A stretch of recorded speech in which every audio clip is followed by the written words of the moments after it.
Kekalkan Al-Quran sebagai imam kita, semoga kembali di dalam petunjuknya.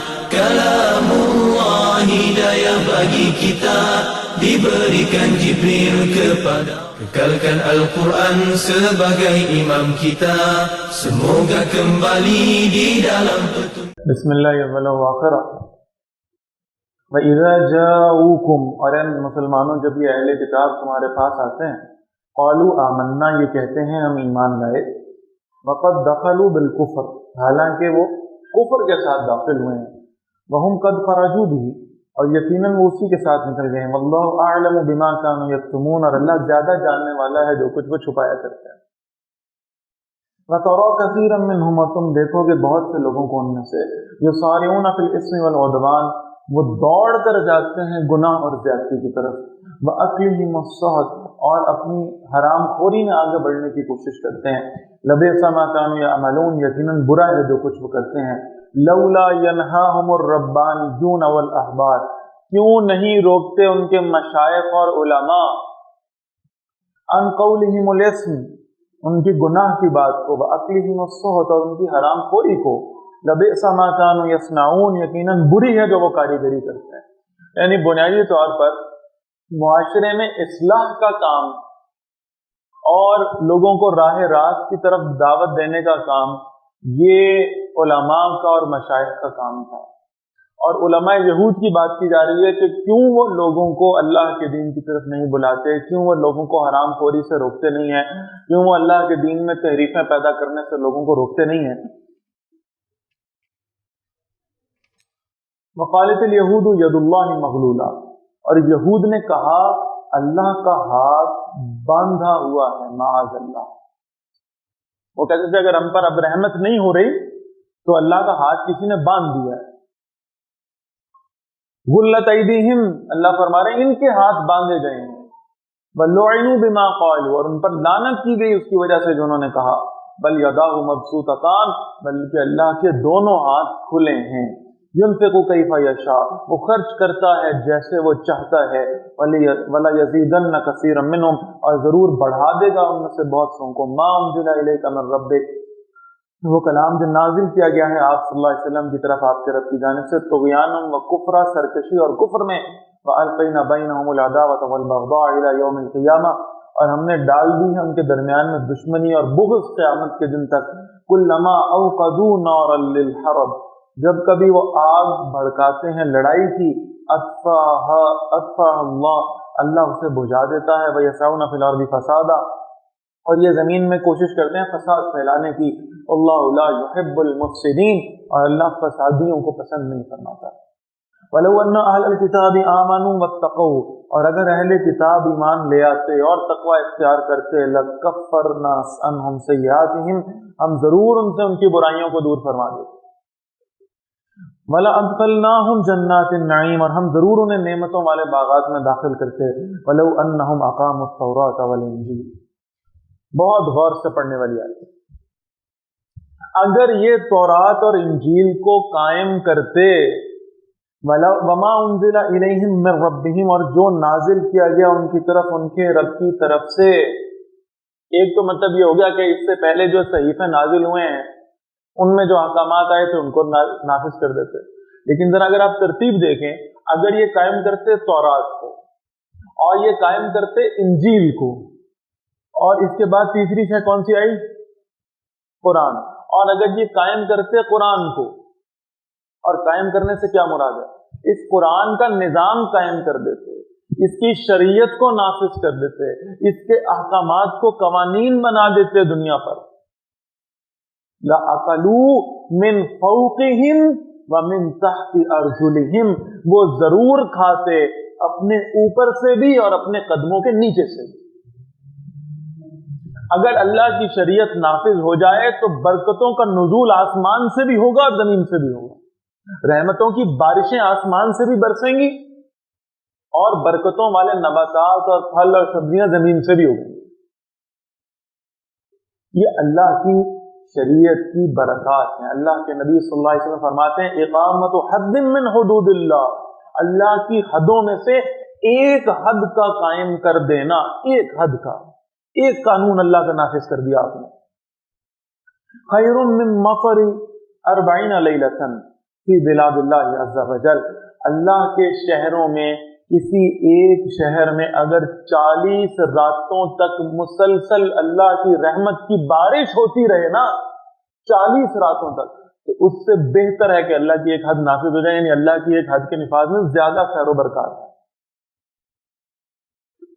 40 راتوں کی بارش سے، مسلسل بارش سے بہتر. اتنی برکتیں ہیں اللہ کی حدود کے نفاذ. اور یہ برکتیں دیکھی ہیں تاریخ میں. یہ ایسی بات نہیں کہ یہ صرف ایک تھیوریٹیکل فینومینا ہے کہ بھئی اگر اللہ کی شریعت نافذ کرو گے تو یہ برکتیں آ جائیں گی. یہ صرف تھیوریٹیکل بات نہیں ہے، بلکہ یہ پریکٹیکلی امپلیمنٹ ہوتا ہوا تاریخ انسانی نے دیکھا. خلفائے راشدین رضی اللہ تعالیٰ عنہم اجمعین کے ادوار میں یہ برکتیں ہوئیں، یہ رحمتیں ہوئیں جب اللہ کی شریعت نافذ ہوئی. میں نے ابھی عرض کیا آپ کے سامنے، لوگ ہاتھوں پہ زکوٰۃ لے کے پھرتے تھے کہ کوئی مستحق مل جائے اور کوئی مستحق نہیں مل جائے. اتنی برکات. اور بہرحال یہ وہ دور تھا جب خلفائے راشدین اپنی قوموں کے خادم ہوا کرتے تھے. یہ شریعت کی برکت ہے.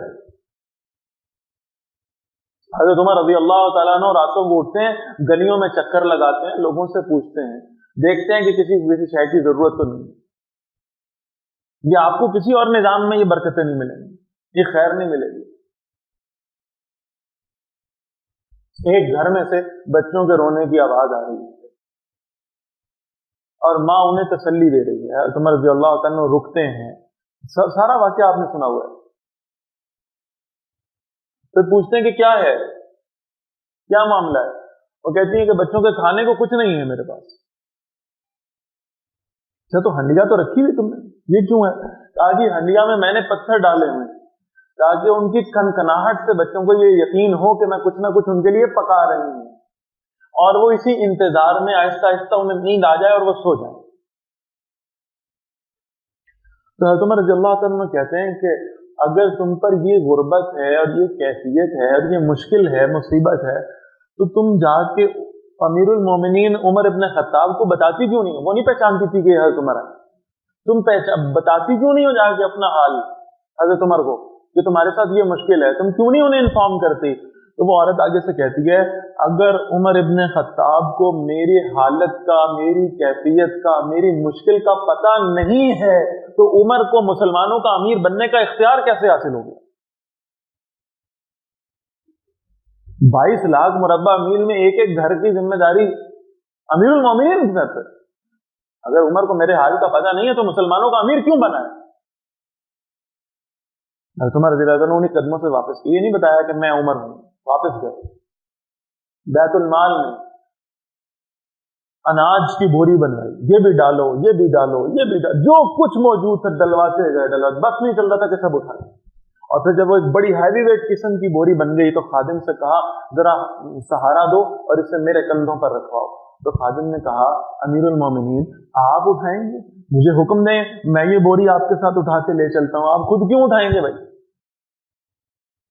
آپ کو تو کوئی 40-50 گاڑیوں کے پروٹوکول میں ہونا چاہیے. آپ بوریاں اٹھا کے گلیوں میں چلیں گے. حضرت عمر رضی اللہ تعالیٰ نے کہا تو قیامت کے دن میرا بوجھ نہیں اٹھا سکتا، اس لیے آج مجھے دنیا میں اپنا بوجھ خود اٹھانے دے. سہارا دے کر بوری حضرت عمر رضی اللہ نے اپنے کندھوں پر رکھی ہے، اس پیرانہ سالی میں، اس بزرگی میں. اور پھر وہ اناج کی بوری لے کر اس خاتون کے گھر پہ آئے اور وہ اس سے کہا ہے کہ اچھا کھانا بناتے ہیں، آگ تمہیں میں خود جلا کے دیتا ہوں. اور میں نے اس دن عرض کیا تھا آپ سے وہ کیسے پتھروں کو رگڑ کے اور پھر آگ پیدا کر کے اور لکڑیاں جمع کر کے پھر پھونکے مار مار کے. غلام کہتا ہے میں دیکھ رہا ہوں حضرت عمر رضی اللہ تعالیٰ کی داڑھی کے اندر سے دھواں نکل رہا ہے. اتنی پھونکے ماری اور آنکھوں میں پانی آ گیا پھونکے مار مار کے، جو دھواں آنکھوں کو چڑھ رہا ہے نا، گیلی لکڑیوں کا دھواں.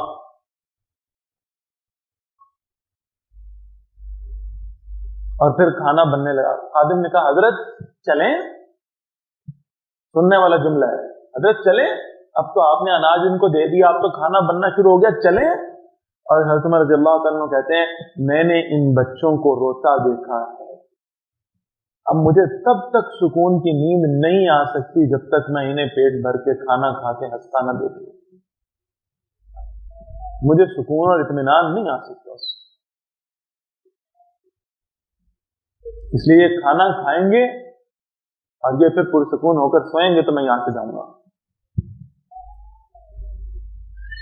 تو وہ عورت کہتی ہے کاش عمر کی جگہ پر تم مسلمانوں کے خلیفہ ہوتے۔ تو یہ نہیں کہا میں ہی تو ہوں، یہ نہیں کہا، بلکہ کہا اچھا ایسا کرنا تم صبح عمر کے دربار میں آ جانا، تم مجھے بھی وہاں موجود پاؤ گی۔ یہ عورت صبح آ گئی۔ اب جب اس نے دیکھا کہ امیر المومنین حضرت عمر رضی اللہ عنہ وہی ہیں جو رات کو اناج کی بوری اٹھا کے اور میرے گھر میں لکڑیوں سے آگ بھی جلا رہے تھے اور کھانا بھی بنوا رہے تھے، سب کچھ کر رہے تھے، وہ پریشان ہو گئی کہ مجھے یہاں بلایا، شاید کوئی سزا ملے گی، کہنے لگی آپ نے مجھے کیوں بلایا ہے؟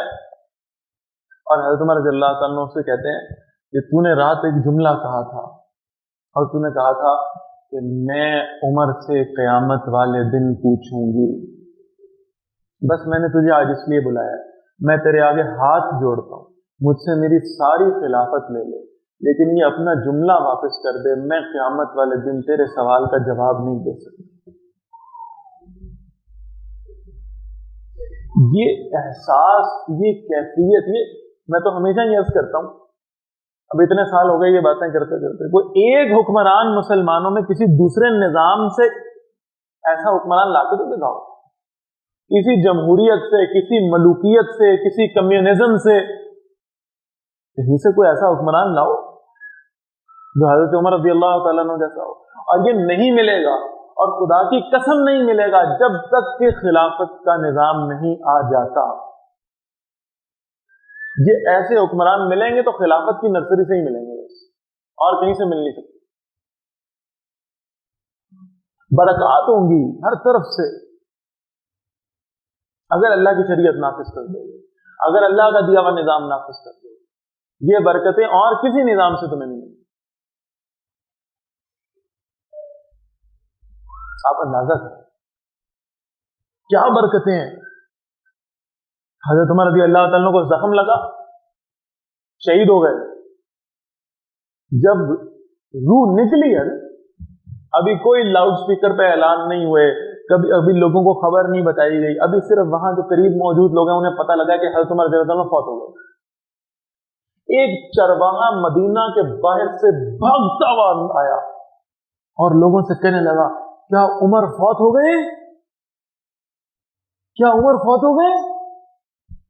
تو لوگوں نے کہا کہ ابھی تو وہ کچھ لمحات پہلے فوت ہوئے ہیں اور ہم نے تو ابھی کسی کو خبر بھی نہیں دی، تو مدینہ سے باہر کا آدمی، تجھے کیسے پتا لگ گیا عمر فوت ہو گئے؟ کہنے لگا میں اپنی بکریوں کو چراگاہ میں روزانہ چھوڑ دیتا تھا، کسی جنگلی جانور کی ہمت نہیں ہوتی تھی کہ میری بکریوں میں سے کسی ایک پر پنجہ بھی مارے، آج ایک درندے نے میری بکری کو کھا لیا، مجھے معلوم ہو گیا عمر اس دنیا سے رخصت ہو چکی، کیونکہ عمر کی زندگی میں یہ ممکن نہیں، کوئی کسی جانور پہ بھی ناحق ظلم کرتا ہے، نہیں ہونا، مجھے معلوم ہو گیا عمر فوت ہو گیا۔ یہ کیفیات، یہ برکات، یہ کہاں سے آئیں گی؟ یہ بہرحال اسی نظام سے آئیں گی جو اللہ اور اللہ کے نبی کا نظام ہے صلی اللہ علیہ وسلم۔ منہم امۃ مقتصدہ، ان میں سے ایک جماعت ایسی ہے جو میانہ روی پر ہے، وکثیر منہم ساء ما یعملون، اور بہت ان میں سے ایسے ہیں کہ جو کچھ وہ کر رہے ہیں بہت برا ہے۔ یا ایھا الرسول، اے رسول صلی اللہ علیہ وسلم، بلغ ما انزل الیک من ربک، پہنچا دیجئے جو آپ صلی اللہ علیہ وسلم کی طرف آپ کے رب کی طرف سے اتارا گیا ہے، وَإِن لَمْ تَفْعَلْ، اور اگر آپ نے ایسا نہ کیا، فَمَا بَلَّغْتَ رِسَالَتَهُ، تو آپ نے اس پیغام کا حق ادا نہیں کیا، وَاللَّهُ يَعْصِمُكَ مِنَ النَّاسِ، اور اللہ آپ کی حفاظت فرمائے گا لوگوں سے، إِنَّ اللَّهَ لَا يَهْدِي الْقَوْمَ الْكَافِرِينَ، بے شک اللہ کافر قوم کو ہدایت نہیں دیا کرتا۔ بلا شبہ رسول اللہ صلی اللہ علیہ وسلم نے یہ رسالت کی ذمہ داری کما حقہ ادا کر دی، کوئی گنجائش نہیں چھوڑی اس میں۔ لیکن اب یہ بتایا گیا کہ رسول اللہ صلی اللہ علیہ وسلم خاتم النبیین ہیں، آپ کے بعد کسی نبی نے نہیں آنا، لہٰذا اب یہ امت کی ذمہ داری ہے کہ اللہ کے دین کی دعوت دے، اللہ کے دین کے حکم کو صحیح صحیح لوگوں کے سامنے پہنچا دے، اور اگر امتیوں نے یہ فرض ادا نہیں کیا تو بہرحال یہ کہ ان کے اوپر یہ وبال ہوگا اور قیامت کے دن پوچھا جائے گا۔ اور اگر امتی اس کام پر آ گئے کہ وہ اللہ کے دین کی طرف لوگوں کو بلانے والے بن جائیں اور اللہ کا پیغام لوگوں تک پہنچانے والے بن جائیں، تو پھر ان کی حفاظت اللہ کے ذمہ ہے۔ قل، اے نبی صلی اللہ علیہ وسلم فرمائی، اب جو ایک بات پہلے پازیٹیو انداز میں آ رہی تھی کہ تم تورات اور انجیل اور قرآن کو قائم کر لو، نافذ کر لو اس نظام کو، تو تمہارے لیے آسمان سے بھی برکتیں، زمین سے بھی برکتیں، یہ پازیٹیو انداز میں بات ہوئی تھی۔ اب اسی بات کو ذرا ایک نیگیٹو انداز میں رکھا جا رہا ہے۔ قل، اے نبی صلی اللہ علیہ وسلم آپ کہیے، یا اہل الکتاب، اے کتاب والو، لستم علی شیء حتی تقیموا التوراۃ والانجیل وما انزل الیکم من ربکم، تمہاری کوئی حیثیت نہیں ہے جب تک تم تورات کو اور انجیل کو اور جو تمہارے رب کی طرف سے نازل کیا گیا اس کو قائم نہیں کر لے۔ تورات والوں کی کوئی حیثیت نہیں ہوگی جب تک وہ تورات کو قائم نہ کر لیں، انجیل والوں کی کوئی حیثیت نہیں ہوگی جب تک وہ انجیل کو قائم نہ کر لیں، اور قرآن والوں کی کوئی حیثیت نہیں ہوگی جب تک وہ قرآن کو قائم نہ کر لیں۔ پھر وہ لاکھوں کی تعداد میں بیت اللہ کے غلاف سے لپٹ لپٹ کر بھی دعائیں کریں گے تو واپس لوٹا دی جائیں گی۔ پھر وہ امت ذلیل بن کر رہے گی، محتاج بن کر رہے گی، سوالی بن کر رہے گی، جب تک وہ اللہ کی کتاب کو نافذ نہیں کر لیتی۔ وَلَا يَزِيدَنَّ كَثِيرًا مِّنْهُمْ، اور ضرور بڑھا دے گا بہت سو کو ان میں سے، مَا أُنزِلَ إِلَيْكَ مِن رَبِّكَ، وہ کلام جو آپ کے رب کی طرف سے آپ پر نازل کیا گیا، طغیانًا وَكُفْرًا، سرکشی اور کفر میں، فَلَا تَأْسَ عَلَى الْقَوْمِ الْكَافِرِينَ، تو اے نبی صلی اللہ علیہ وسلم اس کافر قوم پر افسوس نہ کیجیے۔ إِنَّ الَّذِينَ آمَنُوا، بے شک جو لوگ ایمان لائے، وَالَّذِينَ هَادُوا، اور جو یہودی ہوئے، وَالصَّابِئُونَ، اور جو صابی ہیں، من نصارا، اور جو نصارہ ہیں، من آمن باللہ والیوم الآخر، جو کوئی ایمان لایا اللہ اور آخرت کے دن پر، وعمل صالحا، اور اس نے اچھا عمل کیا، فلا خوف علیہم ولا هم یحزنون، تو نہ ان پر کوئی خوف ہوگا اور نہ ہی وہ غمگین ہوں گے۔ لقد اخذنا میثاق بنی اسرائیل، اور ہم نے بنی اسرائیل سے عہد لیا تھا، وارسلنا الیہم رسلا، اور ہم نے ان کی طرف رسول بھیجے تھے علیہم السلام، کلما جاءہم رسول بما لا تہوی انفسہم، تو جب کبھی ان کے پاس کوئی رسول وہ حکم لے کر آئے جو ان کو پسند نہیں آیا، جو ان کے نفس نے پسند نہیں کیا، فریقاً کذبوا، تو انبیاء کے ایک گروہ کو ان نے جھٹلا دیا، وفریقاً یقتلون، اور انبیاء کے ایک گروہ کو تو انہوں نے قتل ہی کر دیا۔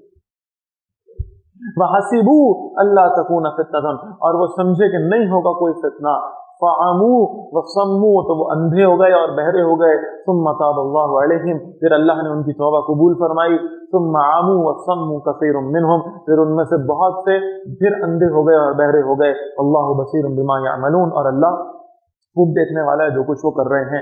لقد کفر الذین قالوا، یقیناً کفر کیا ان لوگوں نے جنہوں نے کہا، ان اللہ هو المسیح ابن مریم، بے شک اللہ ہی ہے مسیح یعنی مریم علیہ السلام کا بیٹا، معاذ اللہ۔ وقال المسیح، حالانکہ مسیح علیہ السلام نے فرمایا تھا، یا بنی اسرائیل اعبدوا ربی وربکم، اے اس بنی اسرائیل عبادت کرو اللہ کی جو میرا رب ہے اور تم سب کا بھی رب ہے، انہ من یشرک باللہ، بلا شبہ جس نے اللہ کے ساتھ شرک کیا، فقد حرم اللہ علیہ الجنہ، یقیناً اللہ نے اس پر جنت کو حرام کر دیا، ومأواہ النار، اس کا ٹھکانہ آگ ہے، وما للظالمین من انصار، اور ظالموں کے لیے کوئی مددگار نہیں ہے۔ لقد کفر الذین قالوا، یقیناً کفر کیا ان لوگوں نے جنہوں نے کہا، ان اللہ ثالث ثلاثۃ، بے شک اللہ تیسرا ہے تین میں سے۔ یہ ہے عیسائیوں کا عقیدہ تثلیث، تین معبودوں کا عقیدہ، تین خداؤں کا عقیدہ، تین خدا ہیں معاذ اللہ، ایک اللہ اور ایک حضرت مریم سلام علیہا اور ایک حضرت عیسیٰ علیہ السلام، عقیدہ تثلیث کہتے ہیں، ٹرائنگل۔ وما من الہ الا الہ واحد، حالانکہ کوئی معبود نہیں ہے سوائے معبود واحد کے۔ وَإِن لَّمْ يَنْتَهُوا عَمَّا يَقُولُونَ، اور اگر وہ باز نہ آئے اس بات سے جو وہ کہہ رہے ہیں، لَا يَمَسَّنَّ الَّذِينَ كَفَرُوا مِنْهُمْ عَذَابٌ عَلِيمٌ، تو یقیناً پہنچے گا دردناک عذاب ان لوگوں کو جنہوں نے کفر کیا۔ أَفَلَا يَتُوبُونَ إِلَى اللَّهِ وَيَسْتَغْفِرُونَ، کیا وہ توبہ نہیں کریں گے اللہ کے حضور، کیا وہ بخشش نہیں مانگیں گے اللہ سے؟ واللہ غفور رحیم، حالانکہ اللہ بہت بخشنے والا اور بہت رحم فرمانے والا۔ اب دیکھیے انداز کتنا خوبصورت، بھائی اللہ بخش دے گا، اللہ رحم کرے گا، کیا اب بھی اس یقین دہانی کے بعد بھی تم اللہ سے معافی نہیں مانگو؟ کیا اس یقین دہانی کے بعد بھی تم اللہ سے مغفرت کے طلبگار نہیں بنو گے؟ مل مسیح ابن مریم الا رسول، نہیں ہے مسیح ابن مریم علیہ السلام مگر اللہ کے رسول، قد خلت من قبلہ الرسل، گزر چکے ان سے پہلے بھی رسول، وامہ صدیقہ، اور ان کی والدہ صدیقہ تھی، کانا یاکلان الطعام، دونوں کھانا کھایا کرتے تھے، انظر کیف نبین لهم الآیات، دیکھو ہم کیسے واضح کرتے ہیں ان کے لیے نشانیوں کو، ثم انظر انا یؤفکون، پھر دیکھو کیسے وہ بہکائے جا رہے ہیں۔ یہ کھانا کھانا حاجت ہے، بھوک حاجت ہے، ضرورت ہے، بھوک لگتی ہے آپ کو کھانا کھانا پڑتا ہے، اور اللہ ضرورتوں اور حاجتوں سے پاک ہے۔ یہ حضرت عیسیٰ علیہ السلام اور ان کی والدہ حضرت مریم سلام علیہا، بہرحال یہ اللہ کے رسول تھے، لیکن احتیاجیں اور ضرورتیں ان کے ساتھ بھی جڑی ہوئی تھی، بھوک انہیں بھی لگتی تھی، پیاس انہیں بھی لگتی تھی، قضائے حاجت ان کو بھی ہوتا تھا۔ بہرحال یہ کہ حاجتیں اور ضرورتیں ساتھ موجود تھیں، اور اللہ وہ ہے، خدا وہ ہے جو حاجتوں اور ضرورتوں سے پاک ہے، لہٰذا ان کو خدا مانا ہی نہیں جا سکتا جن کے ساتھ حاجتیں اور ضرورتیں اٹیچ ہیں۔ قل اے نبی صلی اللہ علیہ وسلم فرمائیے، اتعبدون من دون اللہ، کیا تم اللہ کے سوا اس کی عبادت کرتے ہو، ما لا یملک لکم ضرا ولا نفع، جو نہ تمہارے نقصان کا اختیار رکھتا ہے اور نہ ہی فائدے کا، واللہ هو السمیع العلیم، اور اللہ سب کچھ سننے والا سب جاننے والا ہے۔ قل اے نبی صلی اللہ علیہ وسلم فرمائیے، یا اہل الکتاب، اے اہل کتاب، لا تغلوا فی دینکم غیر الحق، اپنے دین میں ناحق حد سے نہ گزرا کرو۔ یہ میں کل بھی عرض کر رہا تھا، غلف سے مراد کیا ہے؟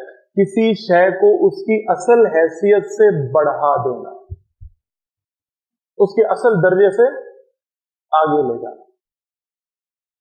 نبی کا درجہ نبی کا ہے، اسے اگر نبوت کے درجے سے بڑھا کر خدا کے درجے پہ لے جایا جائے تو یہ غلط ہے۔ ولی کا درجہ ولایت کا ہے، اسے اگر ولی کے درجے سے بڑھا کر نبی کے درجے پہ لے جایا جائے تو یہ غلط ہے۔ تو بہرحال یہود و نصارہ نے یہی کیا، عزیر علیہ السلام اللہ کے نبی تھے، یہود نے انہیں نبی سے بڑھا کر اللہ کا بیٹا بنا دیا، معاذ اللہ۔ عیسیٰ علیہ السلام اللہ کے نبی تھے، نصارہ نے انہیں نبی سے بڑھا کر اللہ کا بیٹا قرار دے دیا، معاذ اللہ۔ وَلَا تَتَّبِعُوا أَهْوَاءَ قَوْمٍ، اور پیروی نہ کرو اس قوم کی خواہشات کی، قد ضلوا من قبل، جو تم سے پہلے گمراہ ہو چکی، وَأَضَلُّوا كَثِيرًا، اور وہ خود گمراہ کر چکے بہت سے لوگوں کو، وَضَلُّوا عَنْ سَوَاءِ السَّبِيلِ، اور وہ سیدھے راستے سے بھٹک چکے ہیں۔ لُعِنَ الَّذِينَ كَفَرُوا مِن بَنِي إِسْرَائِيلَ، لعنت کیے گئے وہ لوگ جن بنی اسرائیل میں سے جنہوں نے کفر کیا، عَلَى لِسَانِ داوود وعیسی ابن مریم، حضرت داود علیہ السلام اور حضرت عیسیٰ ابن مریم علیہ السلام کی زبان سے، ذالک بما عصوا، یہ اس لیے کہ انہوں نے نافرمانی کی، وکانوا یعتدون، اور وہ حد سے گزر جاتے تھے، کانوا لا یتناہون عن منکر فعلوه، وہ ایک دوسرے کو روکا نہیں کرتے تھے اس برائی سے جسے وہ خود کر چکے ہوتے تھے، لبئس ما کانوا یفعلون، یقیناً برا ہے جو وہ کیا کرتے تھے۔ ترى كثيرا منهم، تم دیکھو گے ان میں سے بہت ساروں کو، يتولون الذين كفروا، دوستی رکھتے ہیں ان سے جنہوں نے کفر کیا، لبئس ما قدمت لهم انفسهم، یقیناً برا ہے جو انہوں نے خود اپنے لیے آگے بھیجا، ان سخط اللہ علیہم، یہ کہ اللہ ان پر ناراض ہوا، وفی العذاب هم خالدون، اور عذاب میں وہ ہمیشہ رہنے والے ہیں۔ وَلَوْ كَانُوا يُؤْمِنُونَ بِاللَّهِ، اور اگر وہ ایمان رکھتے اللہ پر، وَالنَّبِيِّ، اور نبی علیہ السلام پر، وَمَا أُنزِلَ إِلَيْهِ، اور اس پر جو نبی کی طرف نازل کیا گیا ہے، مَتَّخَذُوهُمْ أَوْلِيَاءَ، تو کافروں کو کبھی دوست نہ بناتے۔ اگر ان کے دلوں میں ایمان ہوتا تو کفار ان کے کبھی دوست نہ ہوتے۔ وَلَكِنَّ كَثِيرًا مِّنْهُمْ فَاسِقُونَ، لیکن ان میں سے اکثر نافرمان ہیں۔ لَتَجِدَنَّ أَشَدَّ النَّاسِ عَدَاوَةً لِّلَّذِينَ آمَنُوا، اے نبی صلی اللہ علیہ وسلم آپ ضرور پائیں گے لوگوں میں سے سخت دشمنی میں ان کے لیے جو ایمان لائے، الیہود والذین اشرکوا، یہود کو اور جنہوں نے شرک کیا۔ اہل ایمان کے ساتھ دشمنی کرنے میں سب سے زیادہ سخت ہوں گے یہودی اور مشرک۔ وَلَتَجِدَنَّ أَقْرَبَهُمْ مَوَدَّةً لِّلَّذِينَ آمَنُوا، اور آپ ضرور پائیں گے ان میں زیادہ قریب محبت کے ایمان والوں کے لیے، الَّذِينَ قَالُوا إِنَّا نَصَارَىٰ، ان لوگوں کو جو کہتے ہیں ہم نصارہ ہیں، یعنی عیسائیوں میں بہرحال کمپیریٹیولی یہود اور مشرکوں کی نسبت اہل ایمان کے لیے دشمنی کا جذبہ کم ہے۔ ذَلِكَ بِأَنَّ مِنْهُمْ قِسِّسِينَ وَرُهْبَانًا، اس لیے کہ ان میں علماء اور راہب ہیں، وَأَنَّهُمْ لَا يَسْتَكْبِرُونَ، اور اس لیے کہ وہ تکبر نہیں کرتے۔ اسی لیے آپ سمجھتے ہیں کہ وہ نجاشی جو تھے، بہرحال یہ کہ عیسائیت کے مذہب سے تعلق رکھتے تھے،